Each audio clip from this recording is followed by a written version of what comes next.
VKR TV VKR voice ఇదే నిజం. మళ్ళీ ఒక మంచి ముచ్చటెత్తుకొచ్చిన సరోజినీదేవి కంటి హాస్పిటల్లో ఇబ్బందులకు గురవుతున్నట్లు మనకు సమాచారం అంతా ఉంది.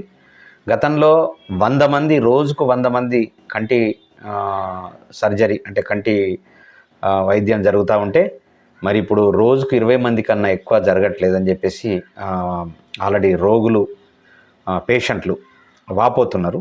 చాలా ఇబ్బందులకు కూడా గురవుతున్నారు. ఎక్కడి నుంచో ఇతరతర రాష్ట్రాల నుంచి వచ్చి ఇక్కడ ఉండి రూములు తీసుకొని లేకుంటే లాడ్జులు తీసుకొని ఉండి రూములు ఫెసిలిటీ లేక మరి ఇబ్బందులు పడేటటువంటి పరిస్థితుల్లో ఇలా సరోజినీదేవి కంటి ఆసుపత్రి ఉన్నది. ఎందుకంటే డాక్టర్లు సరైనటువంటి విధులు హాజరు కావట్లేదు అనేటటువంటిది ఒక అపవాదం ఉంది. మరి అది తక్షణమే ప్రభుత్వం చర్య తీసుకొని రోజుకు 100 మంది చొప్పున జరిగేటట్లు చూడాలని